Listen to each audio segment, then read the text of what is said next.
I'm Robert Lawrence Kuhn, and here's what I'm watching on New China's 75th anniversary. China's whole process people's democracy. China takes its democracy seriously, surprising foreigners. Democracy is the third of 6 aspirational adjectives that President Xi Jinping uses to describe China's goal of great rejuvenation. China recognizes democracy as a common value of all mankind, but asserts that democracy must be in accord with local conditions, which China is developing gradually. China's whole process people's democracy is said to come about via China's People's Congress system, which are platforms for participation in the process of governance, and China's political consultation system, which are platforms for offering public and expert advice. The idealistic objectives seek to hear the voice of the people and to reflect the will of the people.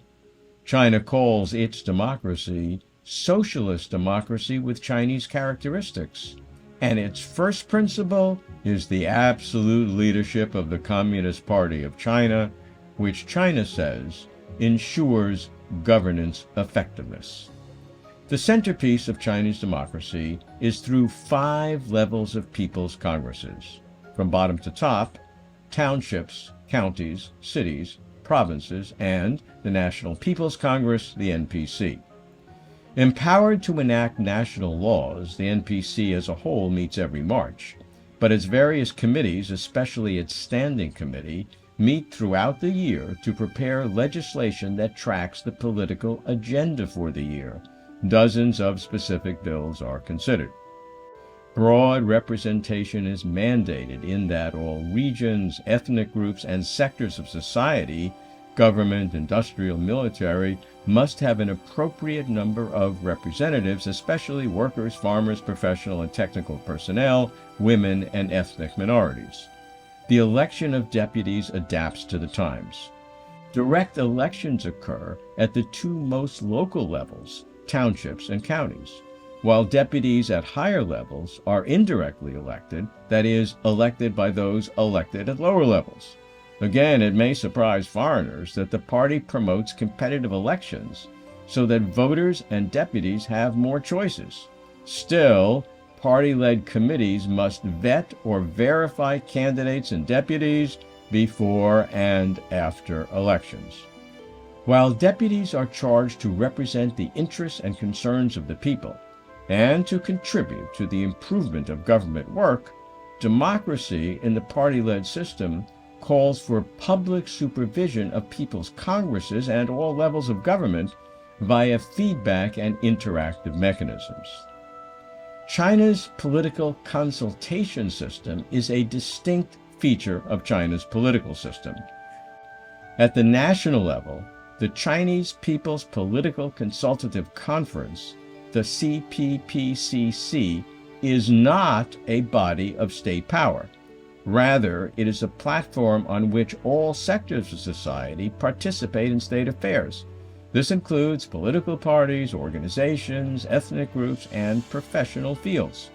CPPCC members are often experts in their fields. They conduct inspections, field surveys, and in-depth research, and their reports, after higher-level evaluation, are sent as official CPPCC communications to the heads of relevant bodies or authorities. Thus, the CPPCC transforms expert opinions into actionable proposals. The CPPCC also holds briefing sessions for the public, reflecting, they say, both the public's right to know and the public's responsibility to oversee. Because the CPPCC system has no de jure legislative power and can only consult or advise, the CPPCC may seem without power, but this is not so.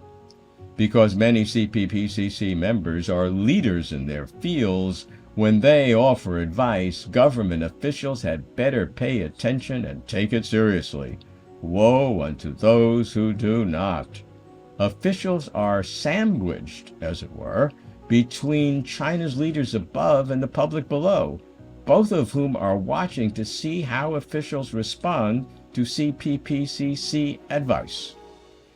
As originally conceived, the CPPCC has two overarching functions: unity and democracy, the former bringing together all parties, groups, ethnicities, and sectors.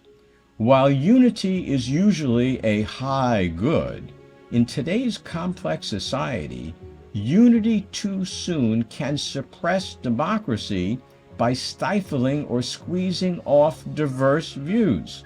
The whole point of consultative democracy is to present and assess diverse views. As Chinese society becomes more complex, perhaps a little less initial unity and a little more tolerated diversity may be needed. I'm keeping watch. I'm Robert Lawrence Kuhn.